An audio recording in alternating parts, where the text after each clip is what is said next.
Hi there and welcome to Lesson 4 of Mastering V-Ray.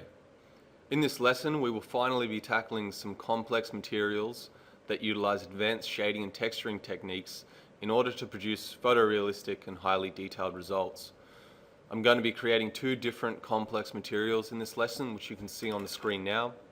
Both of them are exhibiting a broad range of features that need to be simulated, but most importantly they include some of the smaller, less noticeable details that people don't often realize are there, but make a huge difference to the overall realism of the shader itself. Because of these small details in our reference shaders, we have a perfect opportunity to finally jump into creating some procedural textures using Burcon maps, as well as blending those together with standard bitmap textures, which is what you guys are probably used to using. As you'll soon find out, the process for creating these materials with my method stays the same pretty much every time. There might be a couple of smaller differences, but overall the structure of the materials, the way I handle detail, it's all the same. So basically I work my way down from the larger features to the smaller ones, and I try and do it in a clean and optimized way. However, now that we're starting to dive into more advanced techniques, it's more important than ever to focus on exactly what I'm telling you and really take it all in. I know a lot of you have been waiting for me to get into this lesson, so take your time, watch, re-watch it, and practice creating your own shaders over and over. I probably take a few things for granted here that I'm about to tell you because I've literally slaved for night after night after night to get to this point where I understand what's happening at all levels of the shader process. So really, I'm like I said, I might take a bit of that for granted, so just really take a hard look at what I'm saying. I'm going to do my best to explain all the little features that are being put into these shaders. But yeah, so make sure that you just double check everything. This won't be the last shader tutorial I create either, so we'll have plenty of time in future lessons to cover a broad range of materials. So back on topic, like I was saying, we're going to be recreating from scratch these two different materials. On the left here, we've got a worn green kind of paint on an old toy, and you can see it's got some heavy rust effect happening, and also you can see the multiple specular lobes that we were focusing on in lesson number 2. So that'll be the first material we create. The second material is kind of a classic material I've had to create over and over and over again, because once again this material has a lot of different features that are really important to reproduce. You've got some high-res scuffing in the edges, you've got multiple layers on the metal, you've got scratches and dings, and all those things are going to contribute to the realism of your shader. If you don't have any of them in there, and it's just a basic V-Ray material with like a red reflection, it's going to look terrible. So hopefully this lesson is kind of the lesson you've been waiting for, where I just run you through that process of creating a really nice, clean, detailed shader that is photorealistic, even at high resolution. So let's get started on it right now. I've been looking forward to making this tutorial, so let's dive in right now. Now this lesson is going to be broken up into two different chunks. One's going to be making this material, the other's going to be making the Iron Man material, and they will be two separate videos just for the sake of file size at the moment. But now that we've opened up this scene, this is the starting scene that you'll see when you first open up the file. So it's already got the complete material here, and it's got that same material broken up into its different categories. Now, as you know, I always like to do things in a broken down, simplified way. So if you look at the final result here that we're going to be matching again and compare it to the Photoshop file, you can see here that it's pretty close. You've got the multi-layered green material, you've got the rust, and you've got some dust happening in the crevices, you've got some occlusion happening, and it's pretty similar. So where do we start? Like what's the best place to start? Well, we're going to start with just a simple V-Ray material, and the first thing you want to do is get the color right. So just taking a look at the Photoshop file again, you can see we've got a kind of if we just sample that color there, it's just a dark kind of desaturated green. So in V-Ray, we're just going to assign this first material and just call it green base coat.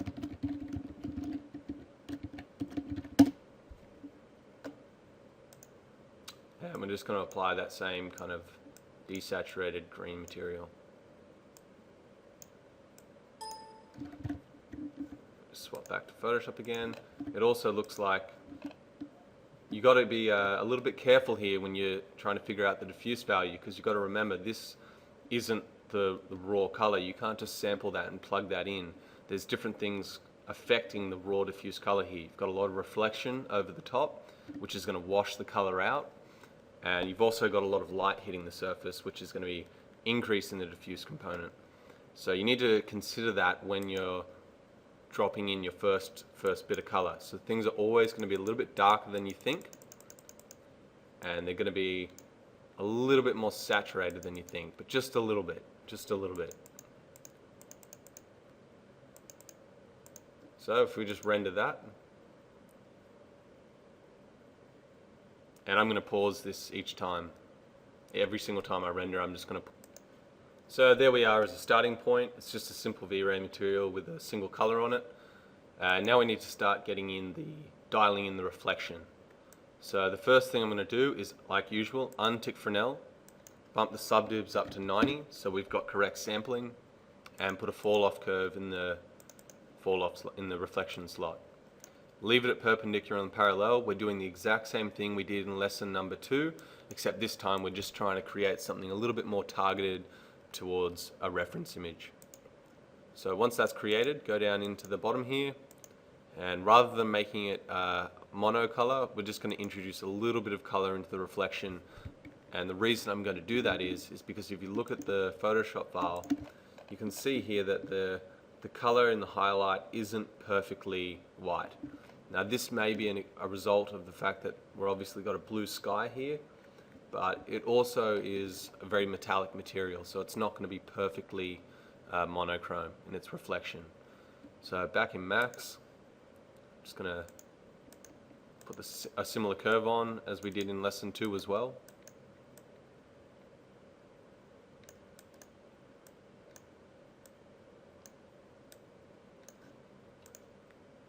And if I enable the reflection, you can see we've got reflection happening here.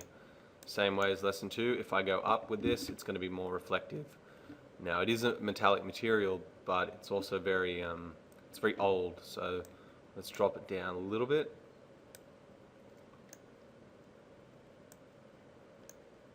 Alright, you can see the reflection curve down the bottom here is grey, but we want to make that slightly tinted. So I'm just going to untick the red and green and lift up the blue component just a little bit. Then I'm going to grab the green channel and just shift that just a little bit. So you can see now we've got a slight tint in the reflection here. It might be a little bit too much, so just level that out a little bit. And now we've got this real subtle reflection curve going through. You'll notice I never touch the edge reflection, because at that point all 3 wavelengths converge at 1 and the material stays completely white at that perfect 90-degree angle. Okay, so dialed in the reflection, and it's going to be pretty useless rendering another preview unless we've got some kind of glossiness in there. So I'm just going to do one thing first here. I'm going to set it to be a ward BRDF. As I explained in lesson 2, the ward's better for metals, and if you look at the material here, it's definitely a metal. It's a colored metal, but it's a metal nonetheless, so it's going to be exhibiting those properties. So I'm going to drop the reflection glossiness to 0.75, and I'm going to render, just as a starting point to see where we're at.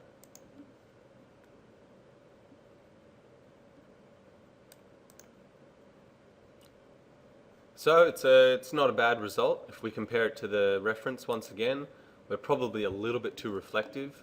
If you see here, there is quite a bit of reflection, but it's we're only at the base coat here, and it's already producing a very white spread highlight.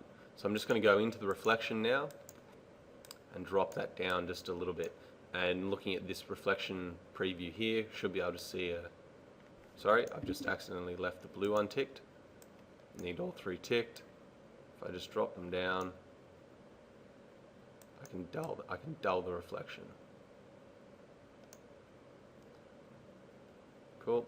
Now I've probably got a little bit too much blue happening, so I'm going to untick the red and green and drop the blue down, and that's going to level out our reflection color just a little bit more, make it a little bit more even.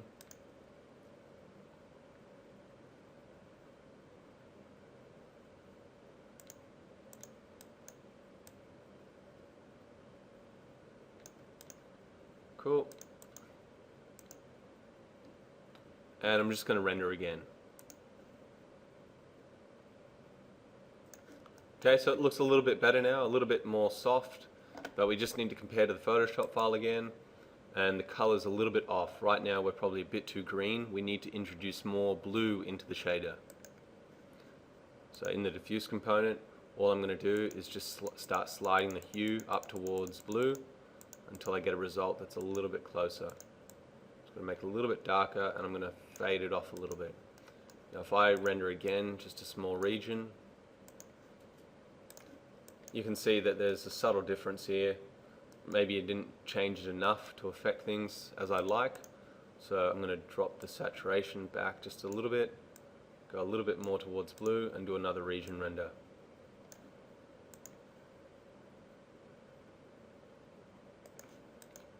And that's more like it. So even that subtle change there makes a big difference in the overall result. So there on the left it's too green, and on the right it's a bit closer to what we're seeing with this shader. Okay, so I'm pretty happy with how the diffuse and base reflection glossiness is looking. So now we need to go in and add a second layer to the material and start creating the effect seen here, where it goes from a soft glossy reflection to a very sharp pingy highlight.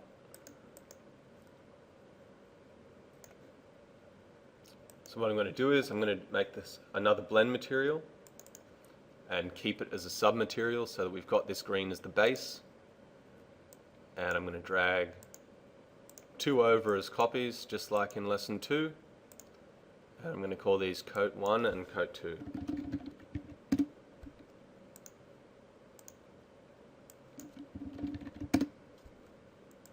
So to keep things clean, there's a couple of things you need to do. You need to copy the reflection amount and paste that as an instance, because the material reflectance stays the exact same between all 3 materials. It's just the glossiness we're changing. So paste that as an instance.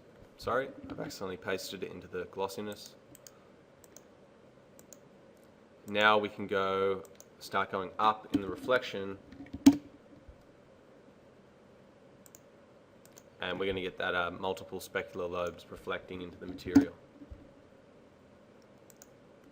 Now, just like lesson 2, we need to blend those with a fall-off map.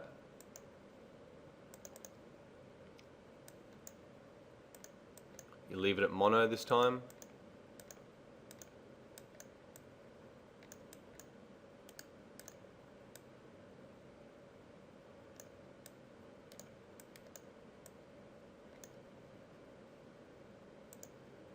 Just copy that. I'm just going to call it green blend 1.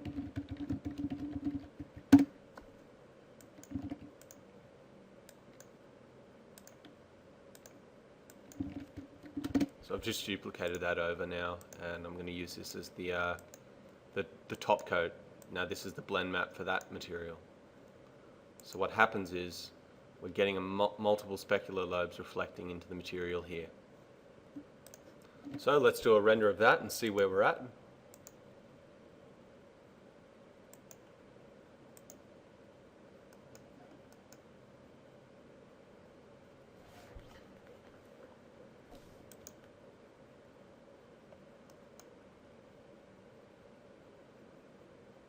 Now it's not 100% right yet. The reason is because we can see here in this top coat that I've blended in, it's still too glossy. We're not getting the same sharp highlight in the reference material here. So on that top material, this is the effect we need to produce, where it's like a very mirror-like finish. So I'm just going to cancel that render, go back out into the glossiness, and raise it to 0.98. In the second material, I'm going to go up also. It's pretty sensitive with ward, so you need to be careful there. You can see the effect that it's blending there. So this process, what we're doing is we're creating that GGX-like BRDF by blending from the very blurry base to the very reflective top. Just a couple of values to tweak here.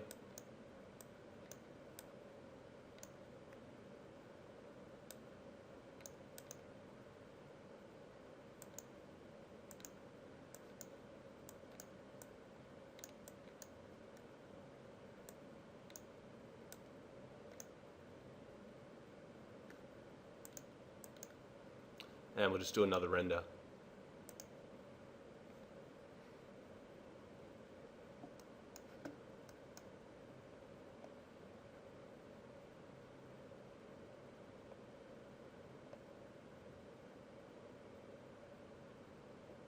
And you can see now we get that sharp highlight on the top surface, but it's probably a little bit too strong. But ultimately this material is going to look way more realistic now, because of that effect that's happening here where you go from really bright to this soft, nice spread.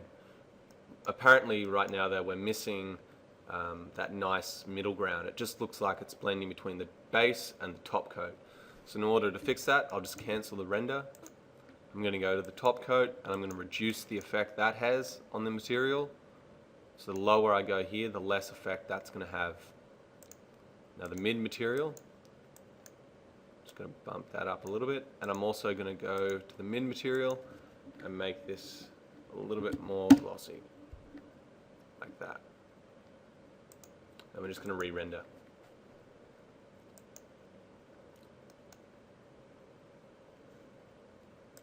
So this render is just about to finish, and as you can see it's already looking way better than that starting point using one material. If I go back into the Photoshop file and compare the two, if you look here on the edges, this highlight here is a sharp reflection, but it's also very blurry at the base. So it's good to just constantly keep looking at the material. You can see here that this is another sharp reflection of the floor over here that we're seeing. So it is producing kind of mirror-like properties at all angles, and that's where the importance of having these multiple layers comes in. So this top coat, this really sharp reflective coat, that's only getting blended in a tiny bit at the facing angle, but it is there. So that amount is what is going to contribute the correct amount of reflection in order to produce this type of look. So one problem we've got now is I've gone in and I've recreated the base metal in its perfect clean state, but now we've got to change these glossiness values to incorporate a texture map. And so what we need to do is we need to first load in the bitmap. So I'm just going to load that.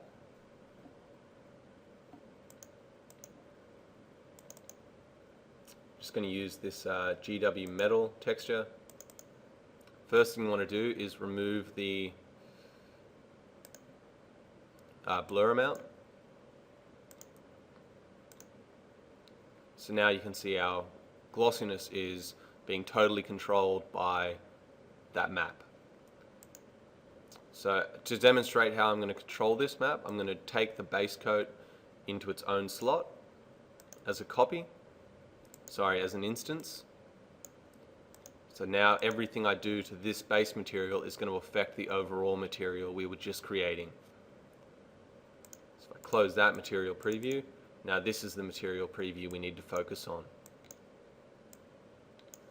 Now, we've already determined that a value of 0.75 is correct for the base coat, so how do we keep that consistency between a value of 0.75 and incorporating a texture? So we need to just go into the map slot here, and this is a cool little trick I do, where I'll just turn the reflection on and off, and you can see with the map on, it's way too reflective. It's way too blurry. So what I'm going to do is I'm going to go into this reflection glossiness slot and I'm going to put an output map over the top of it and keep that as a submaterial.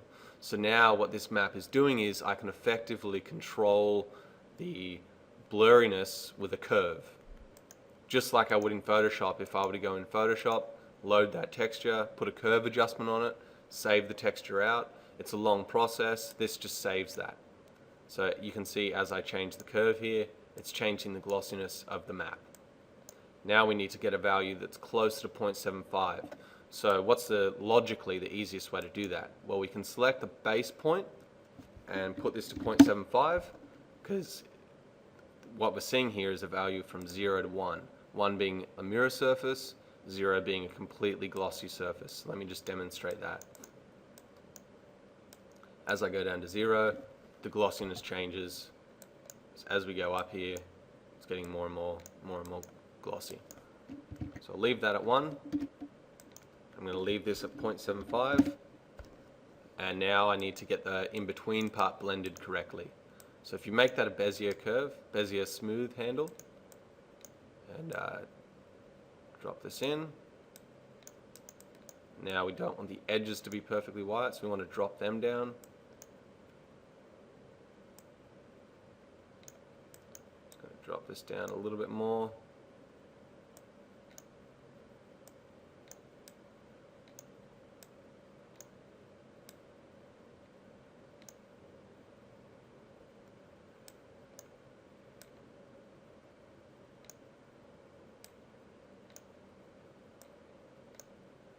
So once you've played with it a little bit, head back out and do that same trick with the map on and off. So you can see with the current settings I've got, they're just a little bit too glossy.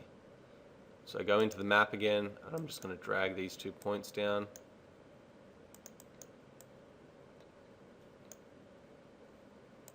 And compare again. And now we're very similar, except we've got all this nice high frequency detail. So let's apply that shader to the ball and do a render. So as this new render's going, this is just the single base coat material, and we've got the reflection glossiness mapped now, but it's mapped in a way that represented the 0.75 value we had in before. And having that little bit of texture detail in here automatically makes the shader look a whole lot more realistic, and start to add in some of those effects seen here, where it's going between highly glossy and really matte, but it's not doing it in an even distributed way. It's got a lot of noise in that surface. So naturally the next step, now that we've done that, is to make sure that all 3 layers incorporate the same level of glossiness that we had set up in that original material we were creating. So what I'm going to do is I'm going to go back to the material we were creating. I'm going to drag this into the slot, into the base slot again as an instance. Now if we take the glossiness and copy that, and if we paste it into the 2 top coats here, they're going to have the same glossiness. And the whole material is going to be just 3 identical materials. But as you know, we need to make them varied. So the reason why I've put an output map in this slot is because what I can do is I can copy the texture, go into the 2 top coat materials, and paste it as an instance without affecting the curve that's going to control the glossiness. So on the top coat material, I'll do the exact same thing, paste it as an instance, and now I can independently control the glossiness here.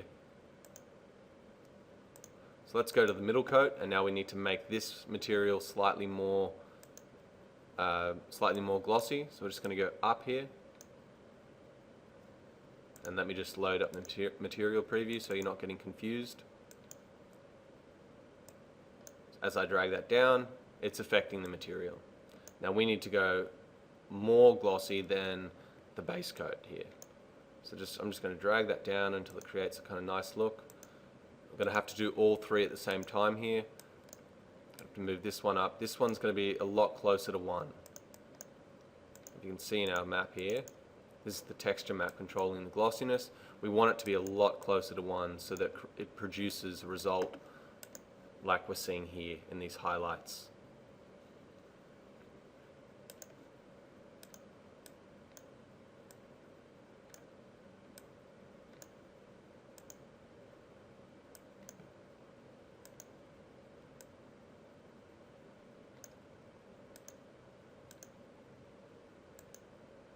So it can get a little bit confusing to see what each layer is doing. So what we need to do is we need to drag those out into their own slots as instances.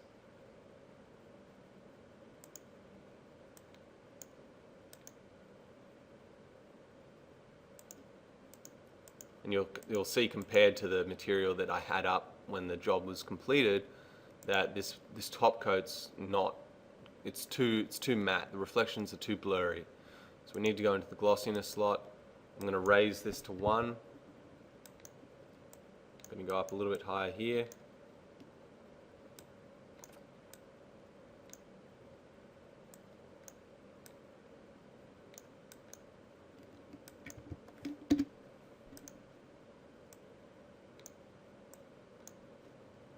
And now you can see that top coat is extremely, it's got an extreme mirror finish, but it's also got heaps of high-res detail in it.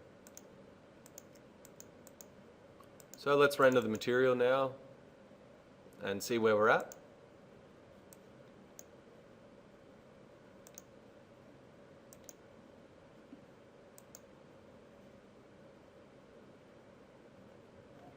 So it looks good, but it doesn't look perfect yet. That top coat still doesn't have enough reflectivity, like sharp reflectivity in it.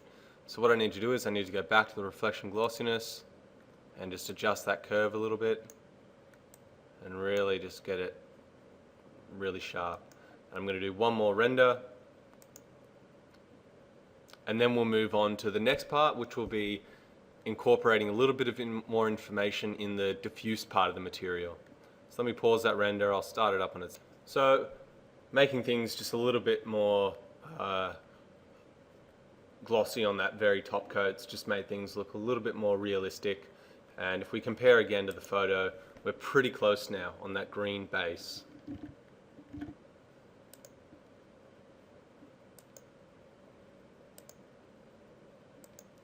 So like I said, what we need to do now is because we've introduced glossiness into the map, the diffuse component has to be affected as well, subtly.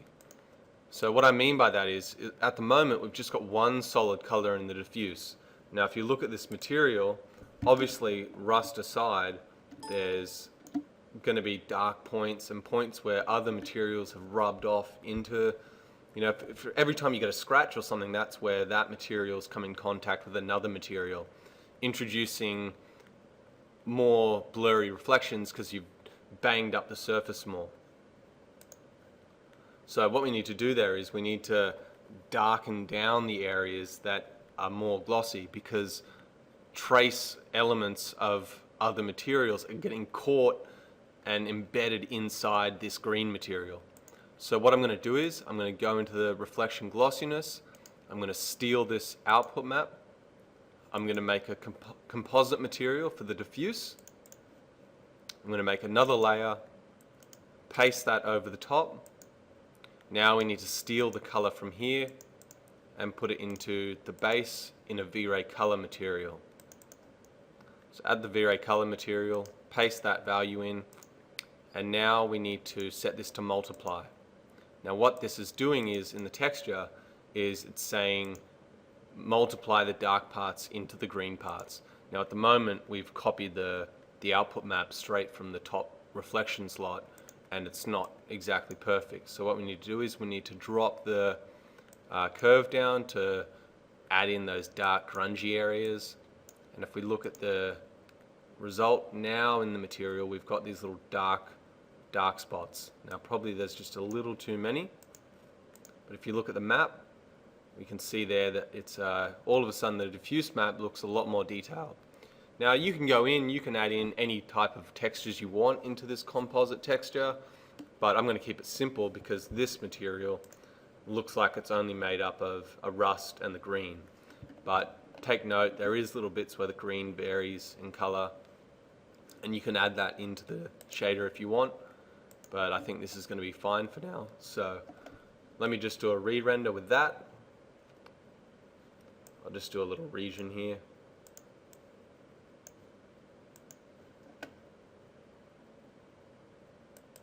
So as that's rendering, it's a subtle effect. You can barely even see it.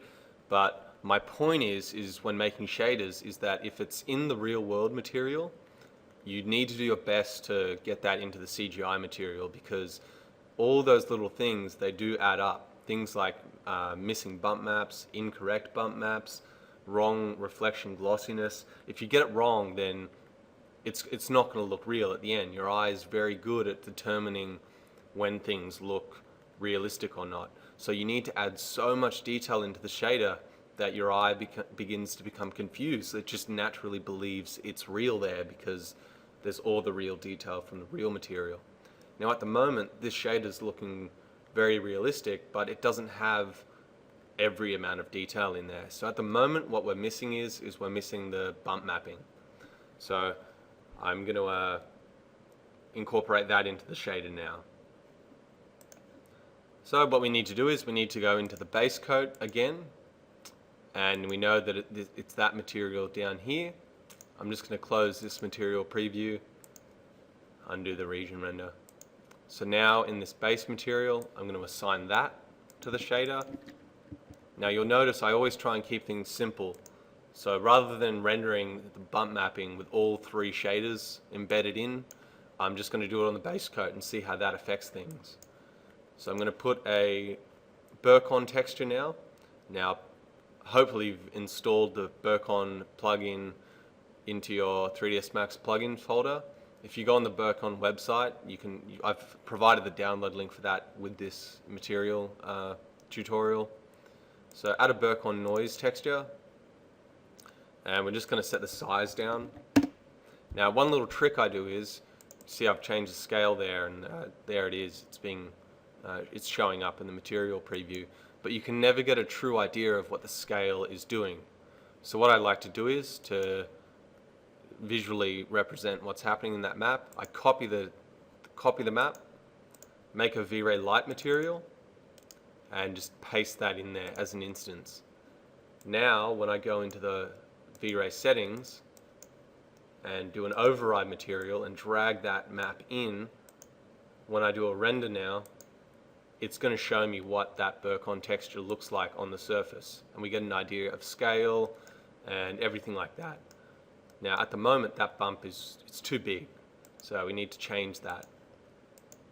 Now this lesson isn't going to be a Burcon specific lesson, so obviously there's quite a lot of functionality and features within this texture itself. It's a huge advantage to 3ds Max users having these extra procedurals, because you can do things you just can't do in your typical Max procedurals like the noise and splat and stuff like that.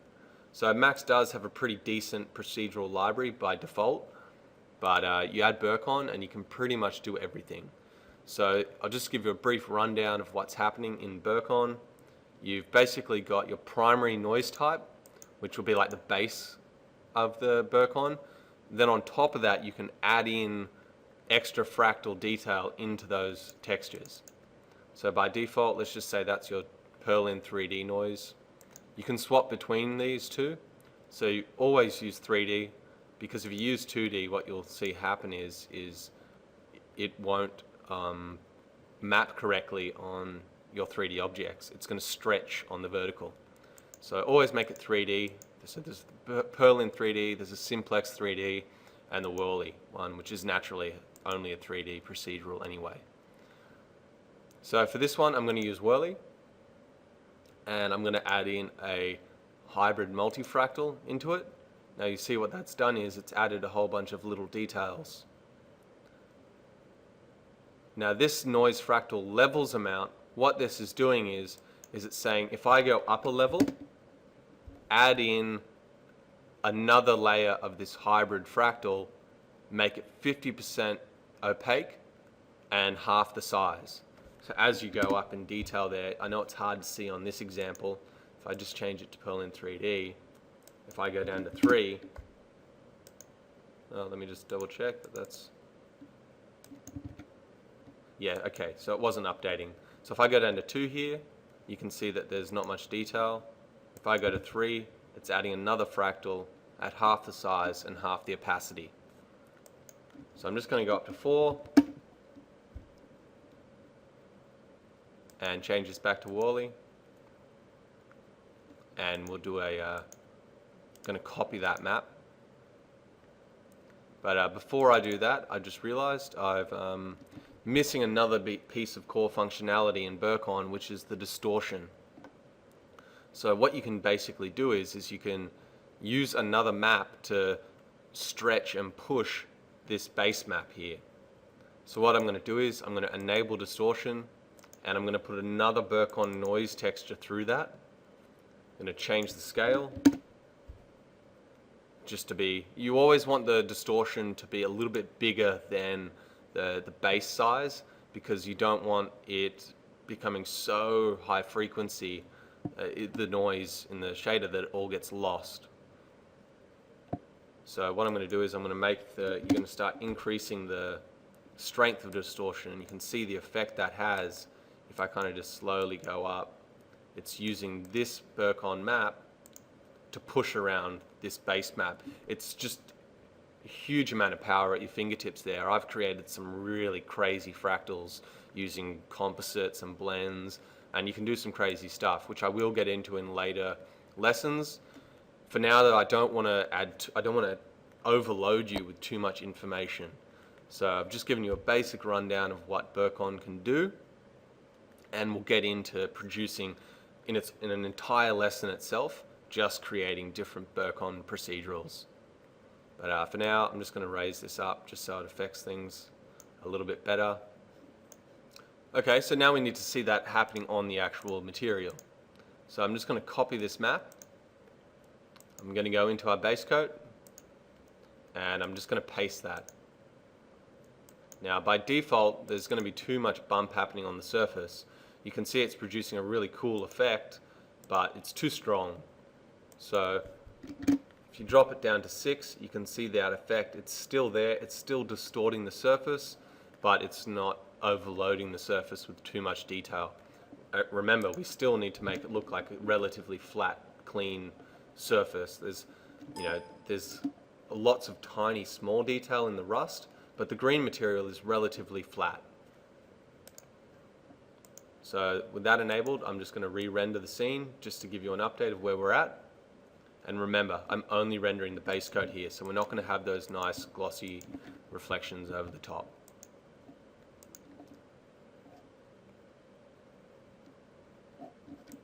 Sorry, I've just accidentally left the override on.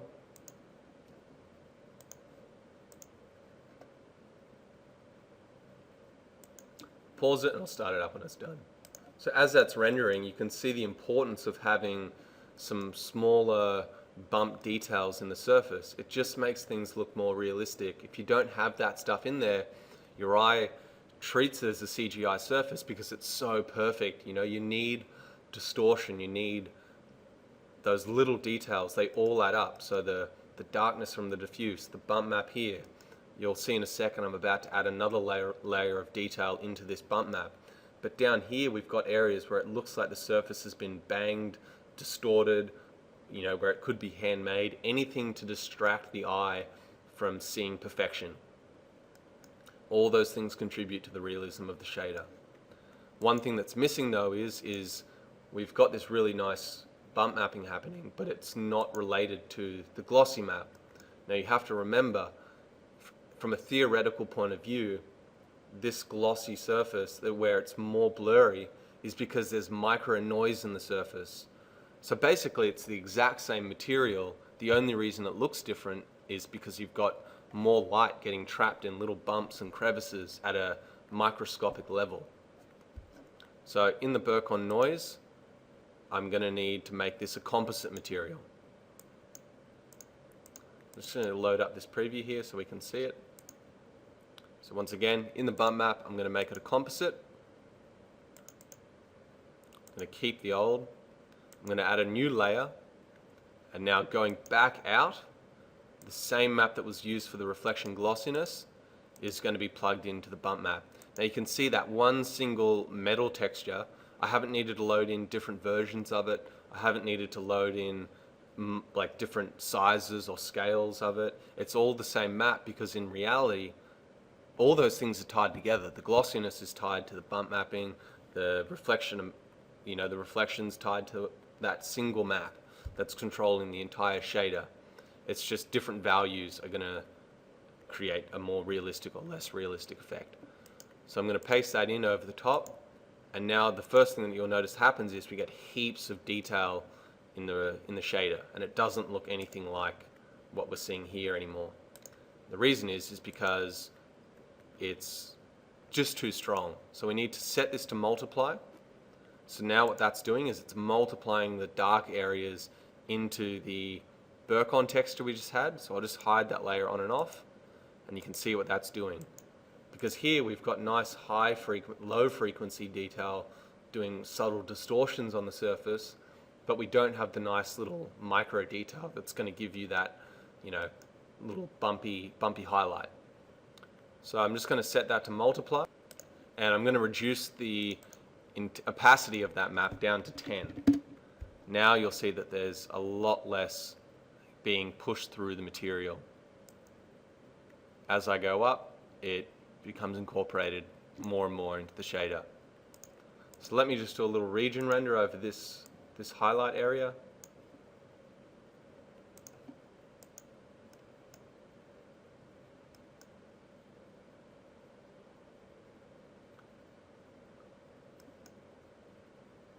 And it's kind of hard to see the effect of that bump. Now the reason is because we're seeing the bump on a very blurry surface. This material being rendered isn't the entire material. So now it's a time where we need to go in and see the effect overall.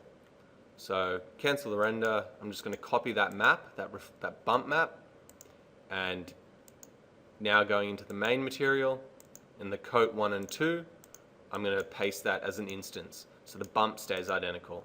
The bump intensity stays identical.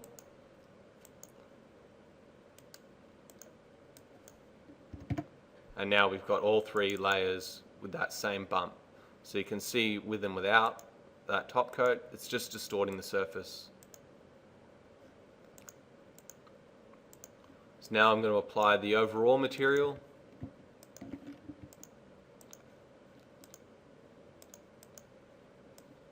And we're just going to re-render again.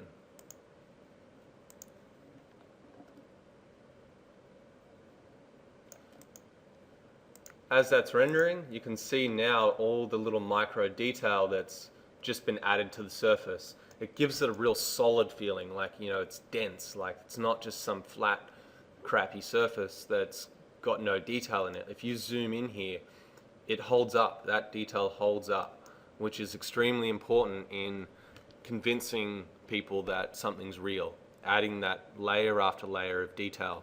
You can see it's not too complex to implement. You've just got to do it in a way that's easy to follow and easy to understand mentally, because there's a lot of information in the shader. You just don't want it to get away from you. You don't want way too many maps involved.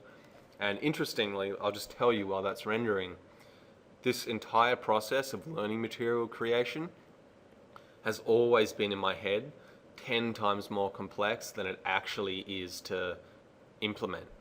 The reason is it's just human nature. It's human nature to overcomplicate things. And everything I've learnt in life has always taught me to take a step back and break it down into the different elements. It's so easy to, if your task was simply just to recreate the bump mapping on this surface, that's so much easier than telling yourself to recreate the entire shader at once. If you just break it down into, okay, now I'm going to go in and make the bump mapping. Now I'm going to go in and set the glossiness. If you do it all one by one, and if you do it all correctly and in a focused state of mind, you'll end up with a material that looks very similar to reality. The V-Ray does all the work for you. So I'll just pause that. I'll pause the recording now just so it's officially fully rendered. So the render's done, and now we've finished creating that base green material. You can see it looks very realistic. There's heaps of detail in it. And not many people are going to be able to pick that from reality who aren't experienced in obviously looking at CG all the time. So we've got 3 different layers in the material now, but we're obviously missing the rust. So most people would try and tackle that rust inside one shader. So you'd have the diffuse map would incorporate the rust, the reflection amount would incorporate the rust. It's not a realistic way of doing things.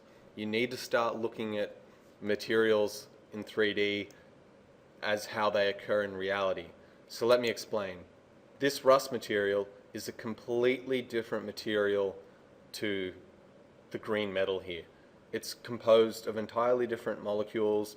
It's got a completely different BRDF. It's got a different glossiness, different diffuse amount. Every single thing in that material is different. So it makes no sense to overcomplicate things and try and embed all that information in one shader. So the beauty of the V-Ray blend material is you're able to separate that. Now, of course, there is a rendering time hit there, but I work in print, and it doesn't matter how long the render takes. If you've got the render optimized correctly, if you need detail in there, you need detail. Like if it doesn't hold up, it's as simple as that. You need detail to make things realistic. That's the business I'm in. So I try and make everything look as realistic as possible. So in this material, there's still a couple of little things missing here. You can see in the crevices, we've got dust occurring, and we've also got this red rust type material. Now I've already gone in and made textures for that, just to simplify this process once again. I don't want to overload you. As we improve, and as you improve on creating nice clean shaders, and you fully understand that, then we can add in that next kind of level of detail where I show you how to create the textures themselves. But for now, as a guideline, you can use the textures I've already created on this shader and incorporate them into other materials. So let's get started on making the rust material. So as you can see here, that rust material is its own material embedded into the core, embedded over the top of the main shader. So we need to go in and recreate this material from scratch, and I'm not going to do it using any reference. I'm just going to recreate kind of a rusty material based on, loosely based around this surface. It doesn't need to be exact because we don't have a very good reference for the rust. Ideally, you'd like to know what this material would look like on the entire surface, but instead we've only got little snippets. So let me just render what I've already created, and then we'll go in and recreate that.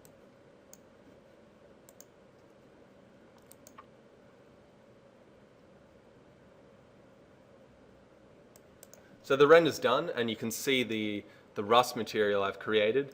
Now it's not as realistic as the other materials, and the reason is because I haven't gone in and spent the same amount of time making this realistic as the main green material. Now that's another thing you need to factor in when you're making materials. You don't always have 2 or 3 days to sit there narrowing down every single little value. So if we take a look at the Photoshop file again, you can see that that rust is only appearing in small areas. So your eye naturally isn't focused on those parts. Your eye's focused on the green parts of the shader. Now, the rust is there, but another interesting fact is that the human eye naturally tends to kind of shift towards more beautiful areas as opposed to dirty areas. It's just a natural human thing we do where we focus on the pretty parts and not the ugly parts. So using that information, we can get away with having a slightly less realistic rust shader as long as it's blended in correctly. But the first thing we need to do is we need to go in and first make that shader itself. So that's what we're going to get into right now. So I'm going to make another V-Ray material. Now this rust material has only got one layer. The reason for that is because the glossiness on the highlights and reflections is so spread that you can't visually tell that there's multiple specular lobes. Now at a microscopic level, interestingly enough, that functionality is still there, but at a larger scale, when you start to see the combined effect of having a really rough surface, you lose some of those properties in a visual sense.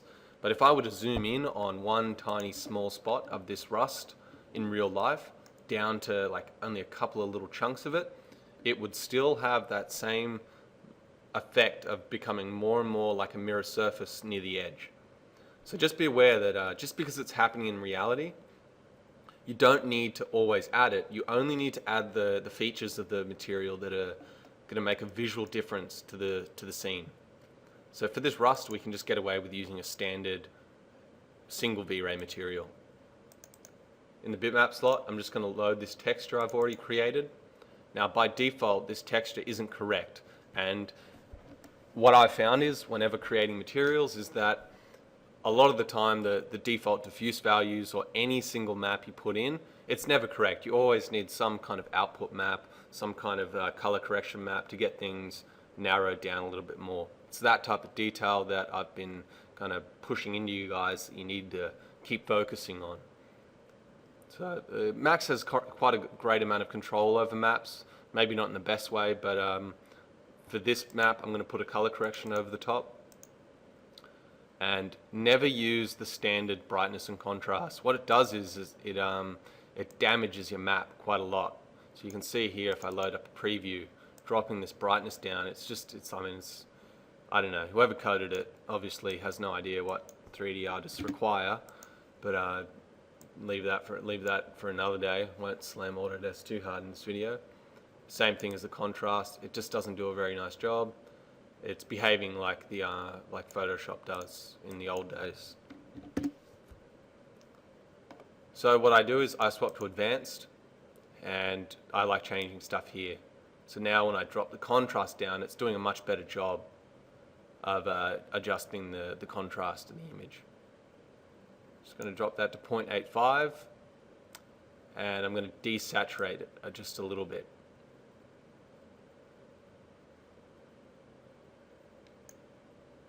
Cool. So there's the diffuse component.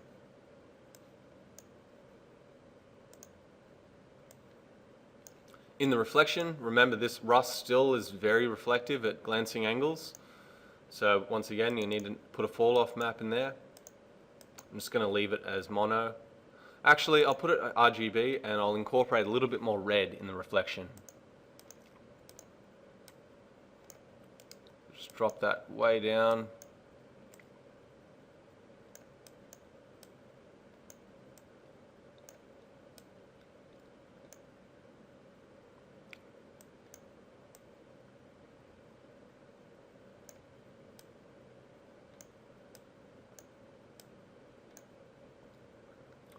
And now I'm going to untick the green and blue, and I'm just going to up the red slightly. Now you see a little bit of color kick into the reflections.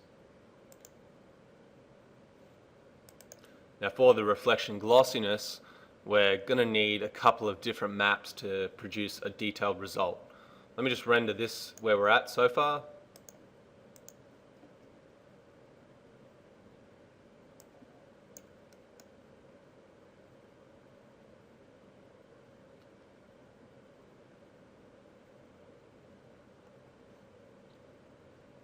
And first thing I can see is that there's not enough detail in that diffuse texture. It's not holding up. It's becoming pixelated. So I need to adjust the repetition on that map. So I'm going to go in there and make that 2 out of 2. The reason I'm doing this first is because if I go in and start adding reflection glossiness and everything on the wrong scaled textures, I'm going to have to redo that for all of them. So it's better to do that at the start, just see. So with 2 by 2, you can always see in the viewport, I guess. It's just a bit more detailed now, and it should hold up at the resolution we're rendering at anyway.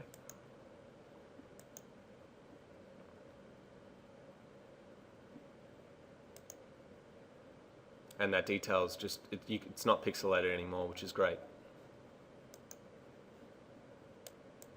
So I'm going to go into the reflection glossiness, and I'm going to put a Burk-on noise texture in there. I'll just put the values in for that, which I know kind of by default kind of the scale of the scene. I'm going to make it Perlin. I'm going to leave it at Perlin, and I'm going to set the fractal to FBM turbulence. Now, one of the problems with Burk-on is there's some things that are absolutely amazing about it and other things that are terrible. one of the bad things is you can't see some previews sometimes, so you kind of need to change the scale to see what's going on there. So I'm going to change that back to 1 in the end, but for now I'm just going to leave this in a way that's easy to see what's going on. Just going to play with some settings here. I just want a little bit darker, and now I can drop that back. That's good. Actually, I'll just go up once more and add one more level of detail in there and set it back to 1. So in the glossiness now, it's extremely glossy, extremely blurry, but we don't have much detail in it. So I need to make that a composite map as well. And what I'm going to do is I'm going to overlay another Burcon map through that.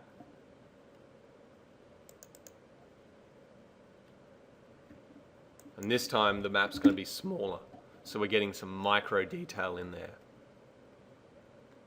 The same thing, it's just going to be set to FBM turbulence. And 4. And set that to 0.1 also. So it's basically the same map, just slightly different size and intensity. So I can just fade that down now, and as I fade it through, you start to see that that map is affecting the base as well. Just like Photoshop blending 2 layers together. So now we've got large scale bump and large scale values and small scale values embedded into the map. One last thing I'm going to do is I'm going to overlay the rust texture.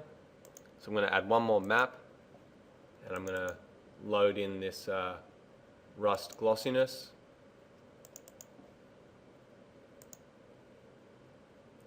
And I'm going to set that to addition.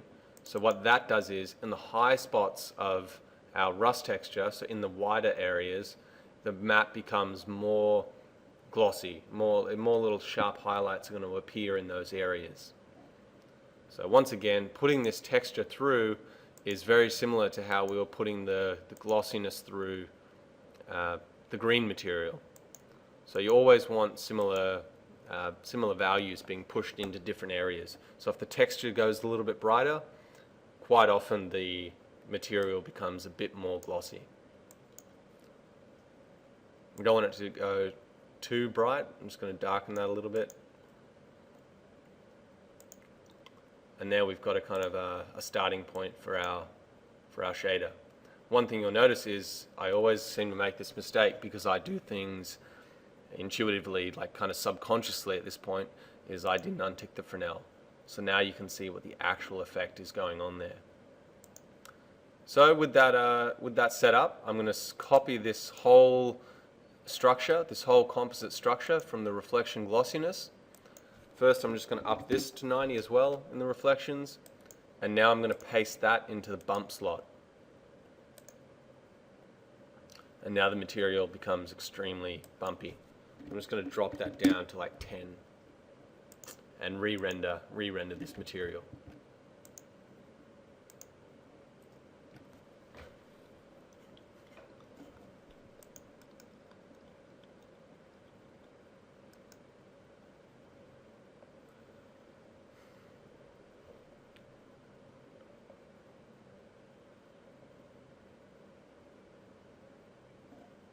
So as that's rendering, you can see now that it looks okay, but the problem is the diffuse map is just so overpowering. There's so much contrast in the diffuse map that the material itself starts to look very fake.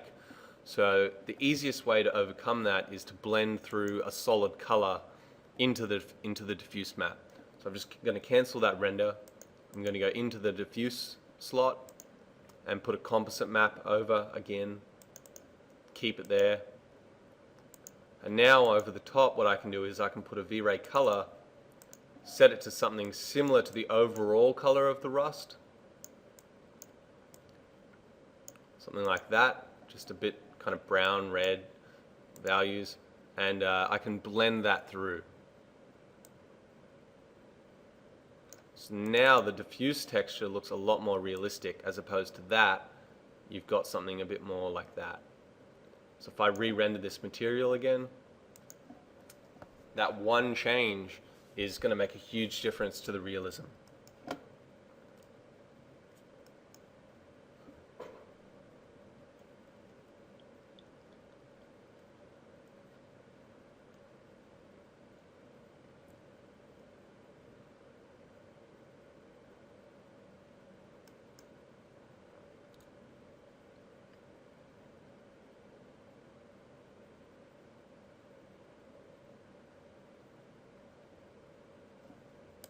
So I'm just going to cancel that and just double check something in the shader.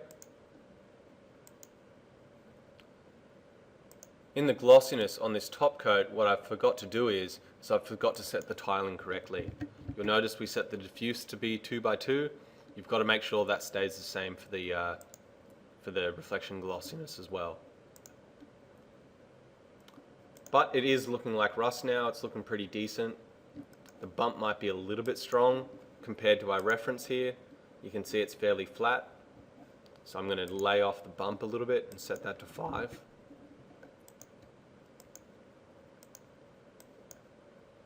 And I'll re-render. Now that the rust has rendered, we can see it looks pretty good. It's got a kind of weight to it because once again we've got so much detail that even at high res there's enough visual interest there to keep the brain occupied and not settle on low detail areas. So even if detail's subtle, it's still got to be there. So now we've got two materials. We've gone in and we've created the rust and we've created this green material. Now we need to blend them. So that can all be incorporated into the same V-Ray material. So let's go into the main material we've started to create and drag this rust shader over into the top. Now an important thing to note is with the V-Ray blend material is that it's a layered system. So imagine Photoshop but inverted. So the base material is here and then every material going down is like you're layering it over the top. So say it was a more realistic way of setting it up would be to have the base down here, then your top goes on over that, then your next coat goes over that, and you just keep layering upwards. I think for the sake of whatever reason, they've just made it so that it's the opposite of that. But basically as we're working down, we're adding materials over the top of the previous material. So this rust has been added in, and you can see now, once this material preview renders, that we've got two different materials perfectly blending. So in order to fix that, we need to put a map in. One last thing I'm going to do is, because I once again forgot, I'm going to go into the rust shader and in that glossiness map, drag the blurriness down. Do that for every single map, because what that's doing is at render time, it's filtering the texture to be more blurry so that when V-Ray samples pixels, it doesn't have to do as much AA. But now that you understand how V-Ray's AA works and are able to control it better, you can take down the filtering and still have really nice clean AA because you're targeting it where it needs to. So from now on, I'm just going to get you to remove the blurriness from all your textures unless the texture is so noisy that V-Ray just can't handle it. But 99 out of 100 times, you can just remove that filtering. Cool. So like I was saying, we need to go back up. I'm just going to name this rust. And we need to put a map into the blend slot. Now I've already prepared one. It's just a more contrasty version of the rust, which you can see here. So the white areas are going to be where our rust goes, and the black is going to be where the green material goes. I'm going to take the filtering off of that.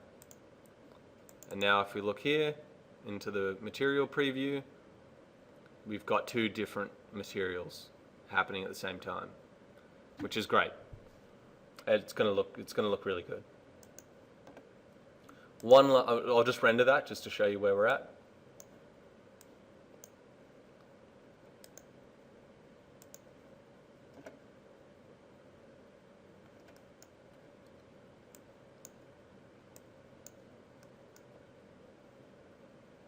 So I don't need to let the whole thing finish. I can already see now that what I've got there is looking great. but I know that I haven't added in dust yet, and that's one thing that I think every kind of dirty old shader needs. So let me just cancel this render, because there's no point waiting to see the whole thing. And we'll go back into Photoshop, and I'll show you that it's happening around these edges and things like that. So things in crevices, there's just going to be a little bit of dust buildup that's extremely important to ground all your shaders. So as you'll see, it's not everywhere. The dust is there, but it's only happening sporadically. So what we're going to do is we're going to make a separate dust shader. So in this top coat, I'm just going to make a V-Ray material. Go back out. I'm just going to drag that as an instance so we can modify it by itself. I'm going to set a kind of desaturated whitish material, something to match this value here.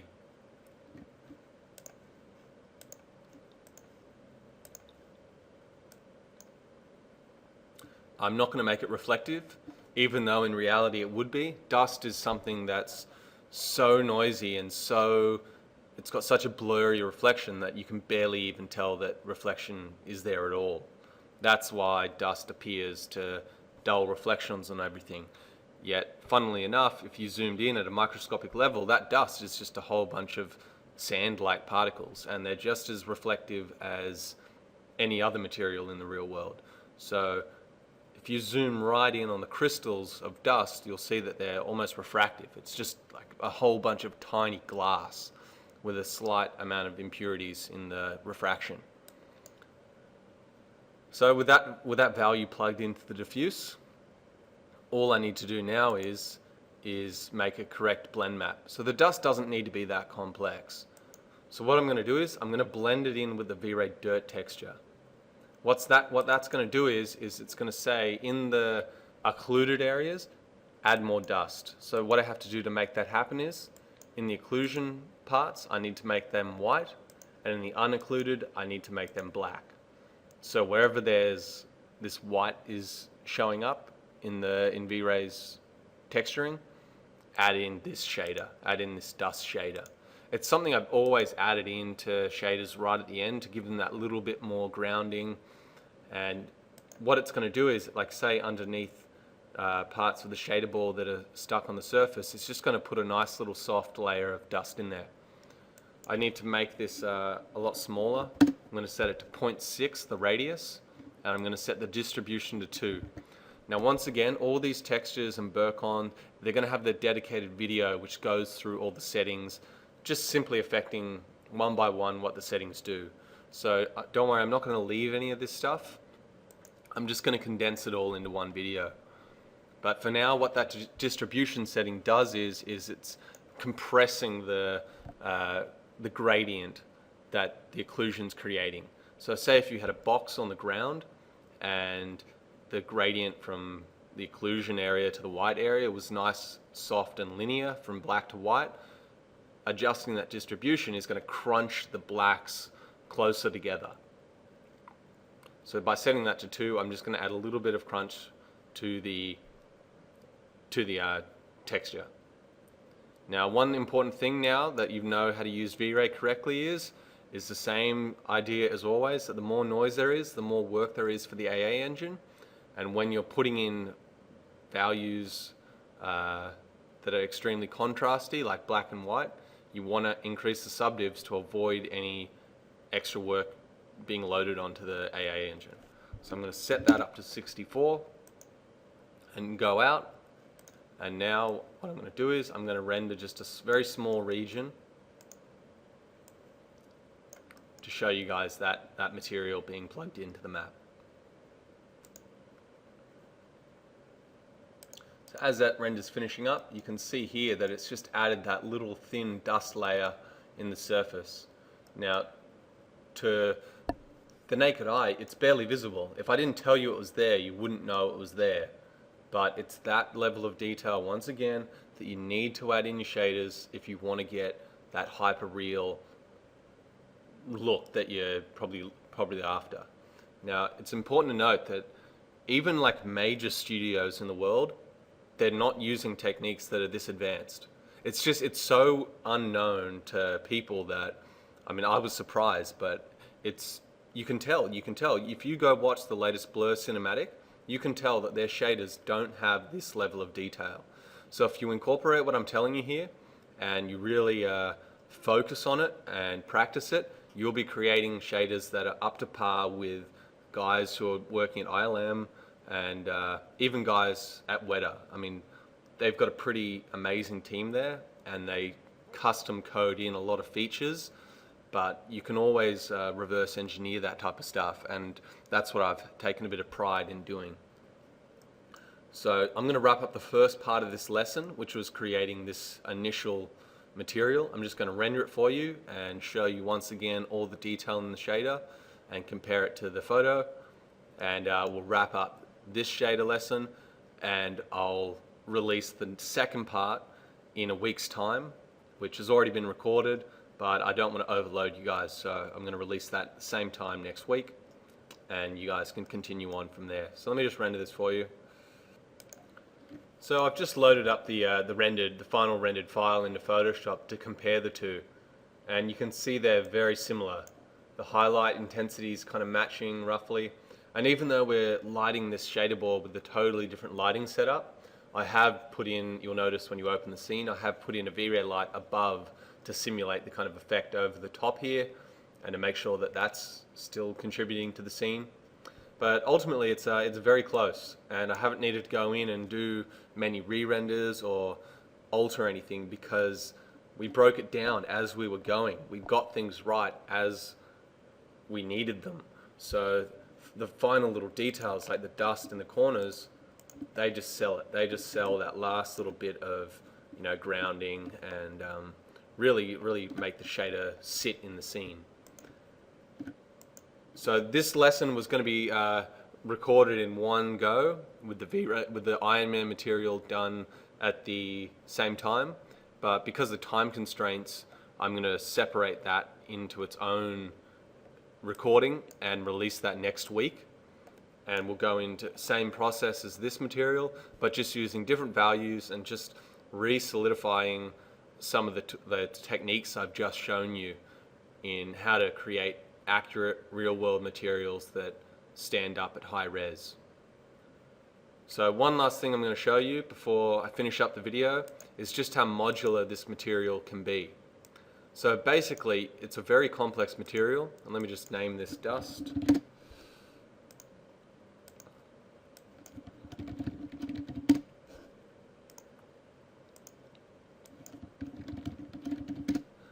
But because everything's been separated and blended correctly,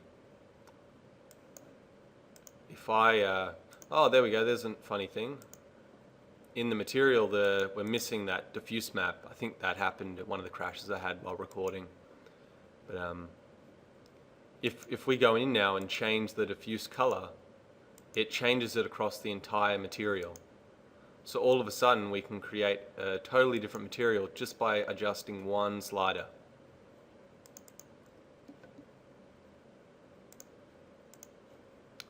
So there you go. As usual, I hope you learn as much as you can from this stuff. This is really going to put you above other artists in terms of the detail you're getting out of your shaders. So if you just go in and practice it, and I'd really love to see the results that you guys get using this method. Alright, I'll see you guys next time, and we'll be working on the Iron Man material.